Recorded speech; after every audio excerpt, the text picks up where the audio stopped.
Pertanyaan saya ini, mohon maaf tapi sebelumnya saya mau bertanya seperti ini, saudara. Bila ternyata pada akhirnya SPDP itu tidak pernah disampaikan sesuai dengan mandat putusan Mahkamah Konstitusi tersebut, apakah hal tersebut termasuk pelanggaran terhadap hak konstitusional warga negara sebagaimana dijamin dalam pasal 28D ayat 1 Undang-Undang Dasar Negara Republik Indonesia tahun 1945? Bagaimana pandangan dan penilaian saudara terkait itu? Pertama, sebelum menjawab pertanyaan itu saya kasih dasar bijaknya dulu ya.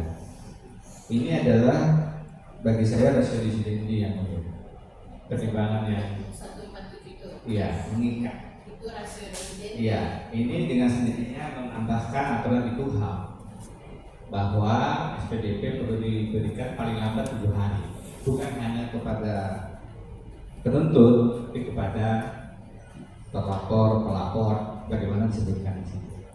Ini norma undang-undang kemudian yang legalness mengikat.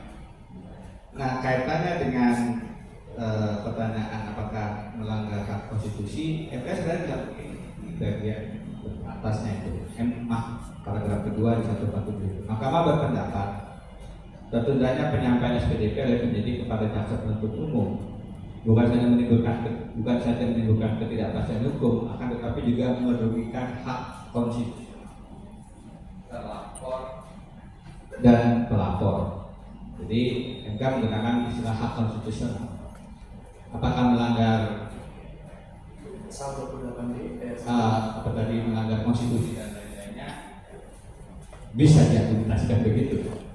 Tapi kalau saya lebih disiplin,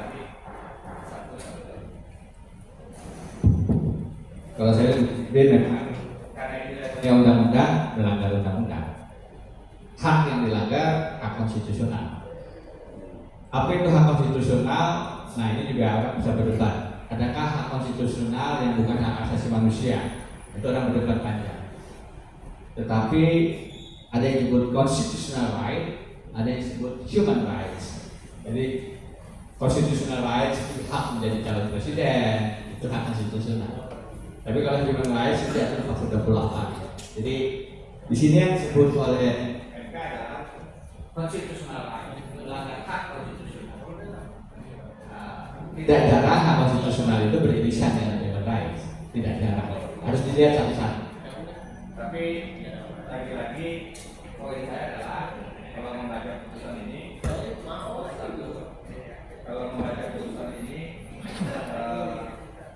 ini rasio disidendi. Ini mengikat semua orang. Jadi tidak bisa diabaikan. Itu adalah rasio disidendi. Iya. Betul. Dia menjadi bagian. Kalau sekarang ada aturan tentang PDP, penahanan, dia menjadi bagian di KUHP. Bagian norma yang di KUHP, pasca di KUHP. Maka ini sebenarnya mesti dibaca satu kesatuan dengan KUHP. Kalau dari segi perkataan. Ya, Mas, persidangan hari ini mengenai apa dan kira-kira yang diinginkan dari kawan-kawan yang ditersangkakan atau belum? Itu kira-kira bagaimana menurut Mas sendiri? Apakah pantas ditahan atau tidak? Ya, pertama-tama kami update persidangan hari ini ya. Hari ini kami menghadirkan 2 orang ahli, satu ahli hukum acara pidana, Bapak Aristo Pangaribuan, beliau adalah dosen di Fakultas Hukum Universitas Indonesia. Yang kedua adalah Profesor Dedi Indrayana, beliau juga akademisi, praktisi, dan juga pengamat yang kita sudah kenal bersama. Dan proses hari ini kami berupaya untuk membuktikan bahwa memang proses hukum yang dialami oleh kawan-kawan rekan-rekan atau klien kami itu tidak sesuai dengan hukum acara pidana, tidak sesuai dengan putusan Mahkamah Konstitusi, dan tidak sesuai dengan prinsip-prinsip pemerintahan yang baik yang dilakukan oleh penegak hukum, dalam hal ini penyidik pada institusi kepolisian Polda Metro Jaya. Proses ini kami tempuh dan dijamin oleh konstitusi maupun ketentuan peraturan perundang-undangan yang berlaku. Jadi ini juga bagian dari ikhtiar kami dan juga ingin menyampaikan kepada publik dan juga secara khusus kami sampaikan kepada Profesor Yusril Iza Mahendra tanpa diperintah, tanpa diingatkan, kami memang berencana dari awal melakukan langkah-langkah prosedur hukum, akan tetapi kami tentunya mempertimbangkan dan mempersiapkan dengan matang. Dan hari ini kami buktikan, kami menghadirkan ahli-ahli terbaik di bidangnya untuk kemudian menyatakan bahwa proses hukum yang dialami oleh teman-teman atau klien-klien kami itu tidak sesuai dengan prinsip negara hukum, tidak sesuai dengan konstitusi, maupun tidak sesuai dengan ketentuan peraturan perundang-undangan yang berlaku di negara hukum seperti Indonesia ini. Artinya kawan-kawan harus dilepaskan gitu mas ya? Ya, kawan-kawan sudah selayaknya dan sepantasnya dibebaskan. Oke. Kira-kira ini sudah berapa lama mas persidangan ini mas? Persidangan pra-peradilan kami ajukan sejak tanggal 3 Oktober 2025 dan hari ini berproses. Kita sudah agenda persidangan yang kelima ya. Yang kelima, pemeriksaan ahli dari pemohon, dan prosesnya sudah mulai dari minggu lalu hari Jumat kami bacakan permohonan. Karena berhubung pra-peradilan ini hukum acaranya peradilan cepat, jadi memang prosesnya itu maksimal hakim 7 hari sudah harus memberikan putusan terkait dengan permohonan yang kita ajukan. Jadi hari ini pemeriksaan ahli, besok adalah pemeriksaan saksi dan ahli dari termohon, dan hari Senin maksimal majelis hakim, hakim tunggal pra-peradilan pada Pengadilan Negeri Jakarta Selatan harus sudah menjatuhkan putusan terkait dengan permohonan pra-peradilan yang kami ajukan. Harapannya kepada Pak Prabowo itu bagaimana mas untuk mengenai ini? Ya, Pak Prabowo sudah sepatutnya dan sepantasnya menghormati hak atau kebebasan berpendapat setiap orang, setiap masyarakat, termasuk juga harus menghormati prosedur dan langkah-langkah hukum yang kami tempuh. Artinya kita minta supaya Pak Prabowo membebaskan kawan-kawan lah ya?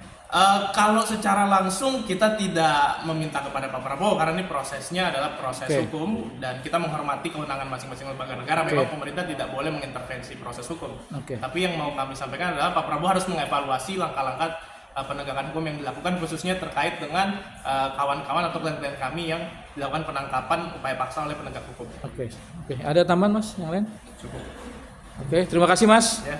Semoga apa yang kita upayakan hari ini mendapatkan keriduannya. Terima kasih. Dari persidangan ini Bang Denny, kira-kira pertanyaannya simpel aja Bang. Apakah anak-anak yang sekarang ditahan ini layak dibebaskan atau bagaimana Bang? Ya, ini pra-peradilan. Kalau aturan KUHP dan putusan MK dipatuhi, ya mereka terus akan jadi tersangka. Tapi kalau disimpangi, misalnya belum diperiksa sebagai tersangka, dia belum diperiksa sebelum ditetapkan tersangka, SPDP-nya tidak sesuai aturan undang-undang putusan MK-nya, putusan 21 tahun 2014, ya layak kemudian penetapan tersangkanya dibatalkan oleh putusan pra-peradilan. Oke Bang. Terus Bang, kalau kita lihat Bang, pelaku utamanya kan belum ada yang ditangkap Bang. Tapi anak-anak ini udah pada di hampir 4.000-an nih Bang ya? Iya. Ini kira-kira bagaimana Bang? Ya itulah, selayaknya yang disasar tentu adalah pelaku-pelaku utama yang biasanya di banyak perkara, tidak hanya ini, itu masih bebas-bebas saja. Betul Bang. Tapi yang kemudian jadi kambing hitam, jadi mendekam itu adalah yang rakyat kecil, yang sebenarnya tidak terlibat dan akhirnya di stigma atau ditetapkan sebagai tersangka. Itu yang harus sama-sama kita lakukan. Terus Bang Indro, ini bagaimana Bang mengenai mantunya ya Bang ya? Iya. Kira-kira menurut Bang Indro, apakah layak dibebaskan atau seperti apa Bang? Layak dibebaskan karena tuduhan penghasutan itu nggak mungkin terbukti.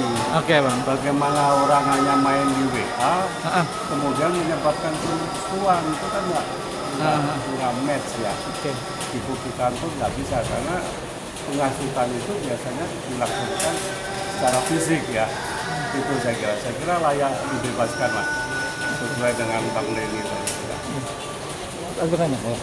Oke Bang, kira-kira terima kasih Bang. Ya, simpel aja tapi paten Bang. Terima kasih Pak Denny. Terima kasih ya.